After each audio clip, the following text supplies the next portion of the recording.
नमस्कार, मैं डॉक्टर कंचन भारत होम्योपैथी में आप सभी का स्वागत करती हूँ। चलिए आज हम बात करते हैं एक और डिज़ीज़ के बारे में जिसका नाम है ILD। अगर इसका फुल फॉर्म देखा जाए तो इसको इंटरस्टिशियल लंग्स डिजीज़ बोलते हैं। ILD ये एक डिज़ीज़ नहीं है, ये एक फैमिली की डिज़ीज़ है जिसमें लंग्स से रिलेटेड और ब्रीदिंग से रिलेटेड काफ़ी प्रॉब्लम जो होते हैं लंग्स में वो आपको दिखाई देते हैं। अब ILD है, ये कैसे हो रहा है लोगों को और क्यों हो रहा है, तो ये 2 टाइप्स के भी हो सकते हैं। तो एक होता है, अगर एक टाइप्स की हम बात करें जिसमें रीज़न जो होता है वो नोन होता है, हमें पता होता है कि किस रीज़न के वजह से हो रहा है। और अगर किस रीज़न के वजह से हो रहा है, अगर हम उस पर फोकस करें तो जैसे कि बहुत ज़्यादा पोल्यूशन एरिया में कोई रह रहा है या बहुत जहाँ पे पोल्यूशन एरिया बहुत ज़्यादा है और स्मोक बहुत ज़्यादा है, या जो लोग चूल्हे पे खाना बनाते हैं, या जो लोग केमिकल फैक्ट्री में काम करते हैं, या जो लोग स्टोन फैक्ट्री में काम करते हैं, तो उन लोगों में ज़्यादा चांसेस होती हैं ILD होने के लिए। क्योंकि जब हम केमिकल्स हो गया, पोल्यूशन हो गया, वो कहाँ जा रहा है, वो हमारे नेज़ल कैविटी के थ्रू एंटर होके हमारे फेफड़े में ही तो जा रहा है। जो एल्वोलाइज हैं उनको वो डिस्टर्ब कर रहा है, ब्रोंक्यूल्स हैं उनको वो डिस्टर्ब कर रहे हैं।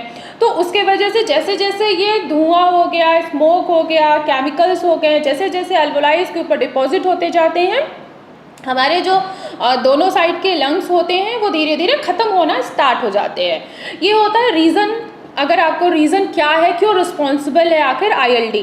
दूसरा होता है कि अगर ILD है पेशेंट को और उसका पीछे कोई रीज़न नहीं है, जैसे कि स्मोक का रीज़न नहीं मिल रहा है, पोल्यूशन का रीज़न नहीं मिल रहा है, या केमिकल्स के रीज़न नहीं मिल रहे हैं, तो इसके अदर भी कॉजेज़ हो सकते हैं। जैसे कि पेशेंट को बहुत पहले अस्थमा हुआ हो, या बहुत पहले TB रहा हो, या बहुत पहले किसी भी चीज़ की मेडिसिन चल रही हो। तो जब हम बहुत ज़्यादा मेडिसिन लेना स्टार्ट कर देते हैं, स्टेरॉइड्स लेना स्टार्ट कर देते हैं, नेबुलाइज़र और इन्हेलर लेना स्टार्ट कर देते हैं, उससे भी हमारे अल्वोलाइज जो होते हैं वो डिस्टर्ब होते हैं, उनका जो काम होता है वो डिस्टर्ब होना स्टार्ट हो जाता है। फिर ILD होने के चांसेस उन पेशेंट में भी ज़्यादा बढ़ जाता है। अब अगर ILD की हम बात कर रहे हैं तो अब इसके सिम्टम्स क्या क्या हो सकते हैं, क्या क्या पेशेंट में दिखाई दे सकते हैं। तो अगर हम पहले सिम्टम की बात करें तो क्या होगा कि जिन भी पेशेंट को या जिन लोगों को भी ILD है उनमें क्या दिखाई देगा कि उनका जो ऑक्सीजन का सैचुरेशन होगा वो सबसे ज़्यादा नीचे हो जाएगा, डाउन हो जाएगा। क्यों? क्योंकि ILD में होता है कि फेफड़ा जो है आपका वो बिल्कुल डैमेज हो चुका है, ख़राब हो चुका है, उसको सिम्टोमेटिक मैनेज किया जाता है। तो अगर ड्राई कफ है और पेशेंट को ILD के पेशेंट को हमेशा ड्राई कफ ही आता है, कभी कभी बलगम आता है, ज़्यादातर ड्राई कफ होता है।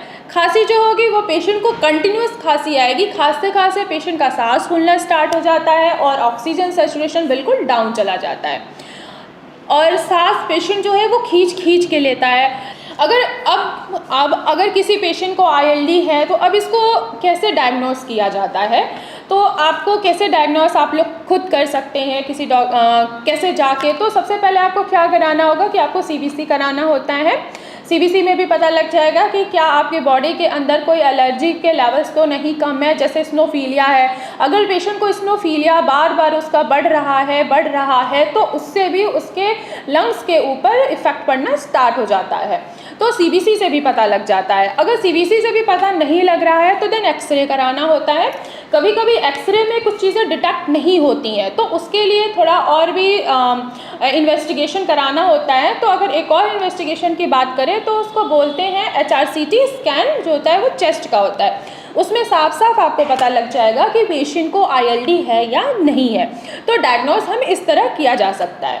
अब इसको कंट्रोल कैसे किया जाए, अगर पेशेंट को ILD है तो उसके सिम्टम्स को कैसे कंट्रोल किया जाए। सिम्टम को कंट्रोल करने के लिए क्या करना है कि अगर पेशेंट को ILD डिटेक्ट हुआ भी है तो आपको धुएं पोल्यूशन से बचना है। घर में अगर कोई स्मोक वगैरह भी हो रहा है तो पेशेंट को मास्क लगा के रखना है। किसी को भी अगर ILD से प्रॉब्लम हो रही है तो उसको अपने फेस को कवर करना है, मास्क लगाना है और फ्रेश एयर लेना है, मेडिटेशन करना है, योगा लेना है, और ख़ासकर अपने डाइट पे ज़रूर ध्यान देना है।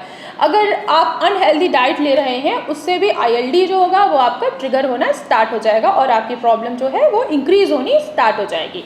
तो आपको स्ट्रेस के साथ साथ अपने डाइट पर भी फोकस करना होगा। तो ये रही बात ILD के बारे में कि ILD क्या है। आशा करती हूँ आप लोगों को समझ में भी आ गया होगा कि ILD क्या है।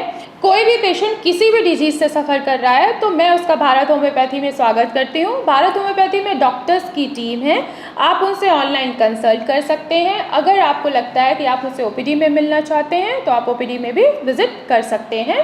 पर आपको क्या करना होगा, फर्स्ट ऑफ ऑल आपको अपनी अपॉइंटमेंट फिक्स करानी होगी, देन आप मुझसे OPD में भी मिल सकते हैं। तब तक के लिए धन्यवाद।